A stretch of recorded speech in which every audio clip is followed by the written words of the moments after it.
Thanks. So Thomas, please, can you share your slides? Yes, I believe I'm doing that now. I go to the first slide. Do you see it Yeah, yet? No? that's great. And then you can both see you and your slide. So that's great. Fantastic.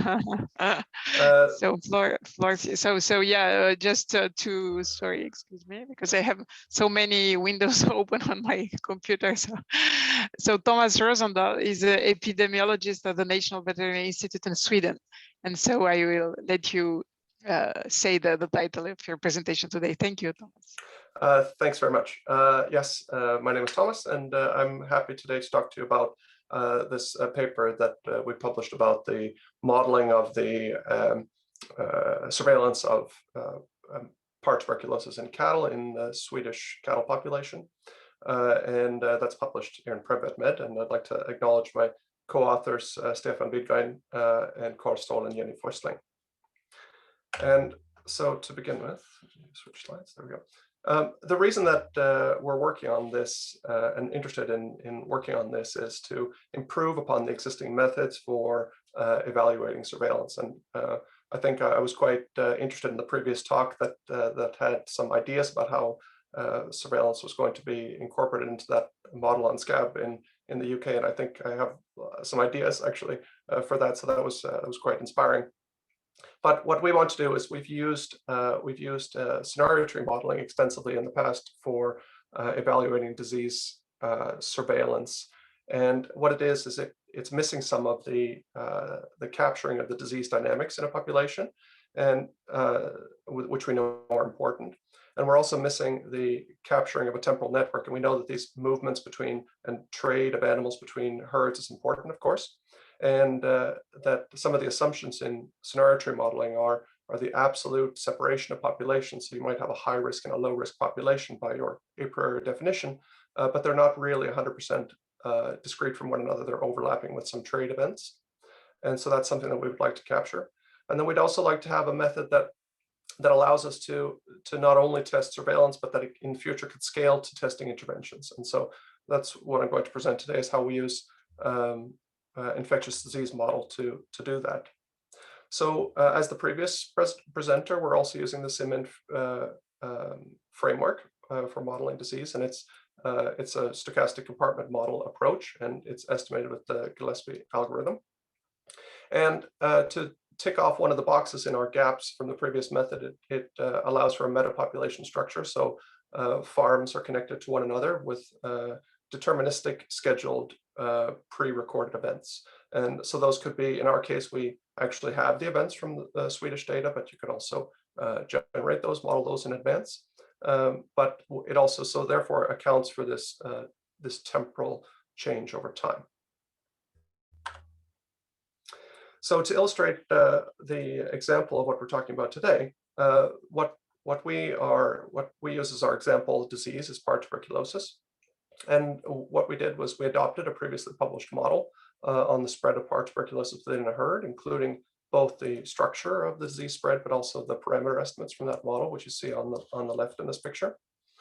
And then when we have that established model, we could reconstruct that in the SIMIN framework and then inject the Swedish trade events into that. So that includes about 37,000 herds over a 12-year period, and all the events between those, which is about, I think, 15 million events of transfers between herds. Those two things together then become the model that I show on the left, which is a slight adaptation of the one on the right. This is our model on the right, and it includes both the transfers and the adopted model. And this also includes aging events. So animals, they age from being calves to heifers to cows. And you can see the complexity of partuberculosis spread has both transient states and disease states. And but that is something that we assume to be true. To that framework, what we do is we utilize the fact that we are in a stochastic compartment model, and each of these transitions and rates is modeled by Gillespie algorithm to look at to estimate the transitions. And we also have injection of events, which is these Swedish trade events for animal movements. What we do is we'll add 3 indicator compartments to this model. So all the other compartments, the counts in those are to be interpreted as animals, but in these compartments, we interpret the counts as either scheduled testing events or their subsequent positive or negative states. So they're just regular compartments in the model, which the first one is populated by the injection of one event. And so if I want to schedule an event, a testing event of a herd in September of 2010, then I just inject that into the movements, and then that will happen. And this node then gets populated with one test particle, if you will. And then based on the probability of them becoming positive or negative, they transition into those, and I'll show you how that works now. So the initial phase of the testing in our model is a scheduled event. That scheduled event populates this T null compartment, which you saw in the previous diagram. And then this is two propensities, the propensity of the T null particles transitioning to positive or to the negative state. And that's proportional to how many tests are scheduled, so the number of individuals in the T null or particles in the T null compartment, and the probability of that test being positive. And then the reciprocal of that is the number of individuals and the probability of it being negative, which of course sums to 1. And then a rate alpha. And that rate alpha in this case is kind of unimportant, but it's a very large number. And so what we want is the particles to transition from their scheduled state to either being positive or negative almost instantaneously, but proportional to one another correctly. So we want it to happen the same day. So in our case, alpha is 1,000. So to calculate this probability of T positive and T negative, we have all of the information on the fly in the model available to us about what the proportion of positivity is in the model, so how many animals are positive and how many are negative, and then we have previous estimates of the test sensitivity. So then we can calculate based on how many are positive and negative and the test sensitivity, how these tests will transition to positivity or negativity. And this can be done at the group level or the individual animal level. And the example I'm going to show you is at the group level using bulk milk testing. So in this first example, this is about the introduction of part tuberculosis into a free population. The Swedish population of 37,000 herds, we introduce disease into one single herd. And in that single herd, we introduced 2% prevalence. And so you can imagine that this is a very slight introduction into a large population. And then we look at the disease transmission over a 12-year period. So this top graph on the right-hand side, it shows on average that it usually dies out, in fact, from a single herd introduction, but on occasion it spreads to as many as 6 herds in some extreme cases. So given this disease spread, we have also the compartments in the model that hold the surveillance results. And the table on the top left here indicates, as we can estimate with the other methods for evaluation of surveillance, the sensitivity of the surveillance system. And here we look at we can juxtapose different targeting strategies for those herds and different number of samples collected per year. So you can see the numbers in this table, they're very small. So it's an indication that this surveillance system really can't detect, or these strategies here can't detect this disease within this 12-year time frame. So even with 2,000 samples per year, targeted in the best, so to speak, way, it's only detected 18% of the time. So it's very difficult to detect disease, and you can see it spreads very slowly. So maybe that's not so surprising. However, of interest here is you can see that in fact, the targeting strategies the results are slightly counterintuitive to what you might expect. We targeted by random sampling, which is just random. And then we targeted by weighted by in degree, or weighted by log of the in degree, which is a slightly less intensive targeting towards in degree. And we find that the random sampling is in fact better than the others. If we look at the bottom of this graph here on the right-hand side, instead of just looking at the sensitivity of the surveillance, we're interested in how long does it take to detect it if you do detect it. And the problem with that is that the data that's collected, and looking at that, is that the data collected is right censored. So there are many, many trajectories where the disease is never detected. And we would like to adjust for that. So looking at the cumulative hazard scale is convenient in that case. So what we do is we use Cox regression to model the outcome of the trajectories that we produced and look at the cumulative hazard over time. So here's the cumulative hazard for 500 holding sampled per year up to 2,000. And the black line is the random sampling, and the blue line is targeted by in degree. So by targeting by in degree, you actually detect the herd slower than you do by random sampling, and it's significantly better to have these upper two strategies than the bottom. But as you can see, the cumulative hazard is consistently below 1, which is when we would expect to detect it the first time. In this second scenario, we have what we simulate as an endemic disease state. a very low level endemic disease state of only 2 in 1,000 herds infected with this disease, again at 2% within herd prevalence. So we infect those at the beginning of the study period and look at the way that the epidemic, so to speak, or the endemic state develops over time, and it kind of remains flat at about 60 herds infected. And then we use these same targeting strategies and same number of samples to look at how well does the surveillance perform. And it performs very well over the entire period, so you're likely to detect it over 12 years. But it's very convenient to look at this again, this cumulative hazard scale. And if you look at the threshold here at a cumulative hazard of 1, which is this gray line on the figure, you can see that if we sample 500 holdings per year, it takes about 5 years to detect the disease on average. Whereas if we sample 2,000 holdings per year, it takes about 2 to 2.5 years. And that the targeting strategies aren't discernible, so we don't see a significant difference between the targeting strategies, which we still think is surprising. So in summary, the use of the cumulative hazard scale and the Cox regression approach to look at the outcome of surveillance in this case has been, we think, is quite useful, as well as I would add the incorporation of the simulation of surveillance into the stochastic component of a compartment model is very convenient as well. It's very fast. It allows for running many trajectories quickly. You don't have to post-process. You don't have to store data that you don't need unnecessarily because the calculations are happening internally in the model. So there's many conveniences there. And that utilizing this particular method of surveillance evaluation also allows you to calculate anything that you have in the model you can use to calculate some summary outcome. So that crew time to detection, of course, if that's what you're interested in, or in fact, the size of the outbreak at the time of detection. So we've also done that, but I haven't showed that today, but you can imagine how useful that could be to say that if I increase the samples to 2,000 from 1,500, then on average, if I do detect it, then there'll be 3 less herds, for example, affected than if I, so you could have you could do cost benefit analyses that way.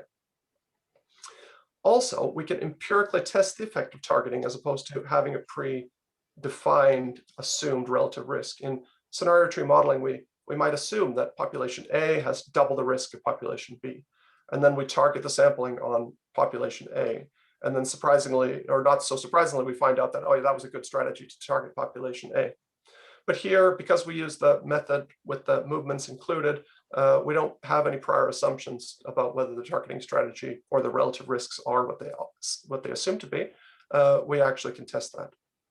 And I was, if I could reflect on what the previous presenter said about the testing at particular trade nodes and things like that, I think that sounds very exciting. And I think that that from our work here, we can say that what we think is going on in our model compared to what might happen in another model is that we think that our disease of interest here spreads very slowly. And with a very slow spreading disease like Barr tuberculosis, maybe this targeting by in degree or by log in degree isn't very effective, because what we end up doing is narrowing down the total number of herds tested and focus more on a subpopulation. Whereas maybe when the disease spreads slowly, it's more effective to spread out your disease testing over a large random part of the population, where if the disease spreads fast, maybe it would concentrate more quickly at these nodes, these important nodes in the network, and they become good detection nodes. But in our case, we couldn't show that. So it would be really interesting to do this on another faster evolving disease. Then in the future, what we're limited with now is the utilization of these pre-recorded or pre-calculated events. So we use pre-recorded events, but you could just calculate them based on some network statistics in advance. But because they're recorded and applied prior to the model running, then it becomes challenging to have interventions underway or some kind of feedback loops. And what we would like to do is look at, for example, if you stamp out a herd upon detection, what happens subsequently in the model. And because the events are recorded in advance, that becomes challenging because the animals need to be there and the events need to be congruent with the animals in the population. And so the model breaks. But in the future, what we're working on right now is how we can generate those events on the fly. And that we think is kind of the exciting steps that we can take in the future. And then also on the agenda is to look at, we have some projects looking at the effect of zoonotic diseases, for example, on public health. We model further out into the food chain to look at not the outcomes of a surveillance system on animal disease or how quickly you detect it, but in fact, if you have a surveillance system on animal disease, what impact does that have on human health? And I think that that's also a very exciting future. So with that, I'd just like to point you to the paper if you're interested in reading it. There's much more details about how we've done these things and how we did this bulk milk surveillance analysis. And there's some more complexity than I described today, of course. And then I would also direct you to the model code, which we also have on GitHub. It's an R package, so you should be able to install it on your machine, and you should be able to run the models that we ran in this paper, and even do some of the surveillance evaluation and change some parameters and see what impact that has. You can inject your own animal movement data on your own population and run the same model. And as I previously said, it's built on the SIMIN framework, so you could replace this model with any other model and use the same approach to test surveillance in your situation. And so with that, I would be happy to answer any questions. Thank you very much for this very, very interesting presentation. So we are waiting for questions, so I can start with some. Yes, it's really very intriguing indeed that when you target nodes by some centrality measures, you do worst or similarly as where you look when you look at nodes at random. But I was wondering, yeah, I think you're right that it might be a question of dispersion velocity and there is a micro open, so maybe someone could turn it off. Yeah, thanks. So it's probably also kind of the velocity at which, I mean, the duration, the disease duration, as you said, the fact that MAP is a slowly spreading pathogen could maybe impact this, what we found. But I was wondering if you tested, and probably you did some other centrality measures, like I don't know, like something like betweenness, for instance, because I was wondering if, okay, the in degree is some natural and the simplest one, but then maybe depending where, I mean, it's yeah, I think I follow what you mean, and I think that we did not in fact test other centrality measures, and I think there's definitely a future in trying some other centrality measures. And the reason we didn't do that is because, from a very practical approach, what we were interested in is different applicable methods that the industry could take to select herds, and it's very easy to, without having access to the full network data, to say how many purchases do you make, and so the industry could do that themselves. And they can calculate in degree at the individual herd level without having access to the full data. And so that's one thing. And then I would say that what we're interested in doing is because our hypothesis about the impact of the velocity of disease spread, as you put it, it could be important in targeting. What we'd like to do is simplify this down a lot. And now we have a very complex model of par tuberculosis, but if we could simplify it down to a very simple SIR model or just an SI model, and have parameters of fast spread and slow spread and in between, and then compare targeting strategies on a much simpler network to really evaluate empirically whether or not the hypothesis of velocity of spread in fact changes the way that the disease aggregates at key nodes or not. And then we would have the opportunity in that framework, I think, of greater simplicity to really evaluate what are good measures of network centrality. Okay, yeah, that's great. Yeah, that's true that sometimes we all test some very sophisticated centrality measures, but in the field, people, they do not have access very quickly or obviously to these measures. That's a very good point. Yeah, there are many questions in the chat. So maybe the first one, Colin, please, you can ask your question personally. Otherwise, I can, of course, read it. But... So, well, he noticed that you mentioned the challenge of modeling movements. What approach do you plan to take? Yeah, I shouldn't even have said that because I don't know if I can comment on that. It's something that Stefan Wiegreid and I are working on, and Stefan is working on some work with a French group where they're modeling HEV, I think, between pig farms. And the strategy there is simply to utilize the network a priori to make summary measures of, for example, individual nodes, how much do they buy and sell from other trade partners.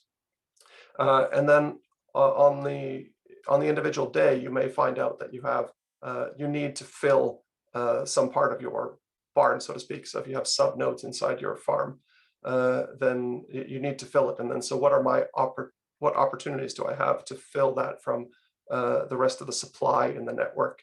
And then, so there are others that have supply that then produce this bulk of animals. So I can't comment on the specifically on the technical details, but the idea is to have a supply and demand process where herds are buying and selling from each other, so to speak, in this supply and demand network. That's the intention. So to replace in certain sense the real data by a simple model of supply and demand.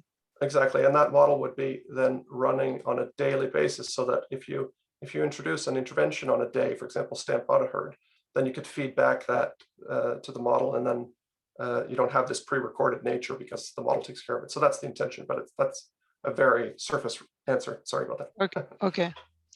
Then there is a question by Damien Barrett. So I don't know if you want to ask it or we can read it. So could you apply your model to BVD, or would BVD spread too fast for this model? I think that's a great idea. Again, I think it might be an example of a disease that spreads faster, and so therefore would be complementary. There's absolutely no reason we couldn't do that. And I think that a disease where perhaps where you take, now we're taking these bulk milk samples and we illustrate the concept of group level testing, but I think I would welcome to do this on maybe some complementary testing, because you also could do bulk milk testing on BVDB, but you could also do individual testing and complement that with one another, depending if it's perhaps a beef herd or a dairy herd, and then use different testing strategies. So yeah, absolutely, and that sounds like a great idea. Okay, there is a question by Pauline. I think I know the answer, but I can please ask it, Pauline, if you want. Yeah, it was just because I was not sure to have understood very well the hazard. And so if I have well understood, when you have a value of 1, it means that you have detected that something is going on in the metapopulation, but not at the herd level. So my question is, if I'm right, my question is how many infected herds are finally missed by the surveillance? Because it's something to say, okay, something is going on, but then if you want to stop the spread, you need to identify clearly which herds are concerned and do something about that. That's a good point, because if I go back to this, then exactly as you say, this is at the entire population level, it's the first detection. But in this case, we started in 60 herds, and so the trick here is that there are plenty of herds missed in the population. Because there are 60 individual outbreaks started, and the network would result in potentially 60 small outbreaks of disease that spread to other nodes in the network, unless some of these are in the same infection chain. But so there are plenty missed. And I think that the only way of looking at that is to have this feedback where you continue to run the model after detection, and then look at how can you depress the overall prevalence over time. Because we detect one of those infection chains, if you will, and the remainder of the infection chains are missed. So maybe we detect 1 out of 60 of these herds if they're there. So plenty are missed. If you look at this model where it's an introduction of a single node and 1 infection chain, then I guess you could say that if we assume that any detection results in, you could do traceback investigations and see who they traded with, then we detect all of them in quotation marks. So did you look at the one that has been detected first? What is the characteristics of this herd? Is it something? Is it always the same, or is it specific? Right. No, we didn't look at that. That's a good point. Thank you. And so there is a direct link to the question to Mart's question about. So Mart, you can, did you incorporate tracing after detection? So you've just said that you can trace. And I think that now we didn't incorporate testing. What I meant was that, or tracing rather, what I meant is that in a real life scenario, one would trace back and see that. And if I go back to the idea of being able to inject a feedback loop here, then I think having a traceback investigation as part of the detection moment would be doable in the model, and then stamping out those herds that are subsequently detected positive would be possible, and look at how that depresses the prevalence over time. So, but they're again dependent on having this model-based approach for the network. Yeah, Okay. that would be interesting. Yes. Because especially for such a slow disease, yeah. So backward and forward tracing. Yeah. Because I mean, you're not sure that you detected the last one, of course. So yeah, or the first one. Yeah. No. And I guess that we would expect in our, if we get one random introduction today, then we would expect it to take maybe 20 years before we detect it. So yeah, you really have to be careful with contact tracing. Yeah. Thank you very much for the two talks and the interesting discussion. So thank you, Thomas.